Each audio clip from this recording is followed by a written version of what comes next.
యావత్ దేశాన్ని అహ్మదాబాద్లో చోటు చేసుకున్న ఎయిర్ ఇండియా విమాన ప్రమాదం విషాదంలో ముంచెత్తింది.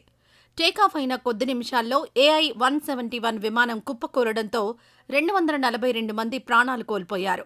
జరిగిందేమిటో తెలుసుకునేలోపు అందరి ప్రాణాలు అనంత వాయువుల్లో కలిసిపోయాయి. అయితే ఒక్కరు మాత్రం ఈ ప్రమాదం నుంచి ప్రాణాలతో బయటపడి మృత్యుంజయుడిగా నిలిచారు. ఆ భయానక అనుభవాన్ని మీడియాతో పంచుకున్నారు. విమానం కూలిపోయిన భయానక క్షణాలను తలుచుకుని భారత సంతతికి చెందిన 40 ఏళ్ల బ్రిటిష్ పౌరుడు రమేష్ విశ్వాస్ కుమార్ చిగురుటాకులా వణికిపోయారు. ప్రస్తుతం ఆసుపత్రిలో ఆయన చికిత్స పొందుతున్నారు.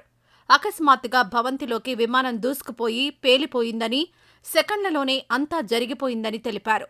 తన సీటు సమీపంలో భారీ డ్యామేజ్ జరిగింది. మొదట నేను చనిపోయానని అనుకున్నాను. ఆ తర్వాత నేను బ్రతుకున్నట్టు గ్రహించారు. విమాన ప్రధాన శరీర భాగం తెరుచుకోవడంతో పాక్కుంటూ బయటపడ్డాను.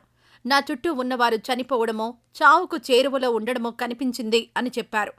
విమానం నుంచి బయటపడగానే విమానం పేలిపోయింది అంటూ అరుస్తూ ఆయన బయటికి రావడం వీడియో ఫుటేజ్లో కనిపిస్తోంది. విమానం కుప్పకూలిన తర్వాత రమేష్ దాని నుంచి జంప్ చేయడం, ఆ తర్వాత స్పృహ కోల్పోవడం జరిగినట్టు విశ్వాస్ కుమార్ రమేష్ సోదరుడు తెలిపారు.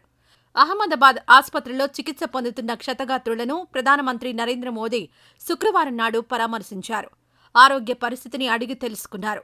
ఈ ప్రమాదం నుంచి బయటపడిన రమేష్ని సైతం కలిశారు. ఘటనా స్థలిని దర్శించి ప్రమాద ఘటనపై ప్రధాని తీవ్ర ఆవేదన వ్యక్తం చేశారు. ఈ ఘటన తనను తీవ్రంగా కలిచివేసిందని, అధికారులు అవిశ్రాంతంగా సహాయక చర్యల్లో పాల్గొంటున్నారని, ఏమాత్రం ఊహించని ఈ ఘటనతో తమ ప్రియతములను కోల్పోయిన వారి చుట్టూనే తన ఆలోచనలు తిరుగుతున్నాయని మోదీ ఆవేదన వ్యక్తం చేశారు. ఈ వీడియో నచ్చితే లైక్ చేయండి. అలాగే మా ఛానల్ని ఫస్ట్ టైం కనుక చూస్తున్నట్టయితే ఇప్పుడే సబ్స్క్రైబ్ చేసుకుని పక్కనే ఉన్న గంట సింబల్ని యాక్టివేట్ చేసుకోండి. అప్పుడే మేము పెట్టే ప్రతి వీడియో మీకు నోటిఫికేషన్గా వస్తుంది. అలాగే ఈ వీడియో పూర్తిగా చూసినందుకు ధన్యవాదాలు.